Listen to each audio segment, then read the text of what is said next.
नमस्कार. श्री ब्रह्मचैतन्य महाराज गोंदवलेकर प्रवचन. आज 23 जून. हेतू शुद्ध ठेवावा. मनुष्याने शुद्ध हेतू ठेवण्याचा प्रयत्न करावा. हेतू शुद्ध असला की स्वाभाविकच कृती त्याला अनुरूप होऊ लागते आणि प्रगतीला मदत होते. हेतू हा विहिरीत असणाऱ्या झऱ्याप्रमाणे आहे. झरा गोड पाण्याचा असला म्हणजे विहिरीचे पाणी स्वाभाविकच गोड असते.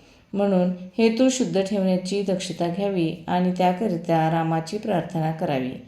माणसाला देहरक्षणापुरते अन्न, वस्त्र आणि नाम घेण्याची बुद्धी असली की असमाधानाला जागा नाही. नको दैन्यवानी जीने भक्ती उणे, हेच रामरायाजवळ मागावे. पर्वकाळात भगवंत कामधेनूचा अवतार घेऊन येतो. ज्याला पाहिजे ते तो देतो. पर्वकाळात सज्जन तसेच दुर्जनही आपली कामे करून घेतात. जारण मारण ही देखील पर्वकाळात शीघ्र साध्य होतात. आपण मात्र भगवंताचे कसे व्हावे हे पाहावे. शुभेच्छा धरावी, भावना जागृत करावी.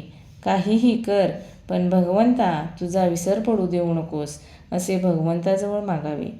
आजवर कळत न कळत जे पाप झाले असेल ते नाहीसे कर, पुढे पुन्हा नाही करणार, असे म्हणावे. म्हणजे मागली पापे नष्ट होतात.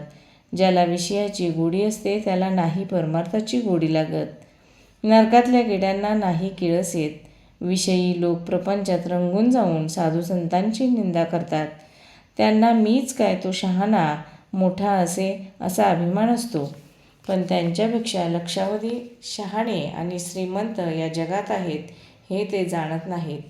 ते खालच्या लोकांकडे पाहतात आणि त्यांच्याहून मी श्रेष्ठ आहे असे म्हणतात. माझे चुकते आहे एवढे कळले तरी चालेल. विषयी लोकांना मला कुठे दुःख आहे असे वाटते. पण दारूप्रमाणे विषयाची धुंदी उतरली म्हणजे पश्चाताप होतो. देव आहे असे खऱ्या अर्थाने वाटणारे जगामध्ये थोडेच असतात. सद्विचार, सच्छास्त्र आणि सद्बुद्धी ही प्रत्येक माणसाला याच जन्मात भगवंताकडे नेण्यासाठी आहेत. प्रपंचाचा अनुभव कष्टमय आहे, पण भगवंताचा अनुभव आनंदमय आहे. तापाने आजारी असलेल्या माणसाला आपल्याला घाम यावा असे वाटत असते, पण नुसत्या वाटण्याने काही तो येत नाही. त्यासाठी डॉक्टरचे औषध घ्यावे लागते. तसे ज्याला भगवंताचे प्रेम यावे असे वाटते त्याने नाम घेणे हेच एक औषध आहे, घ्यावे. भगवंताचे प्रेम एकदा चिकटले की त्याच्या आड दुसरे काही येत नाही. खाणीतल्या दगडामध्ये जसे सोने असते तसा आपल्यामध्ये परमात्मा आहे. दगडातली माती अनेक चाळण्यांनी आणि यंत्रांनी काढून टाकतात आणि नंतर सोने हाती लागते. त्याचप्रमाणे अनेक वासना नष्ट झाल्यानंतर परमात्मा आपल्या हाती लागतो.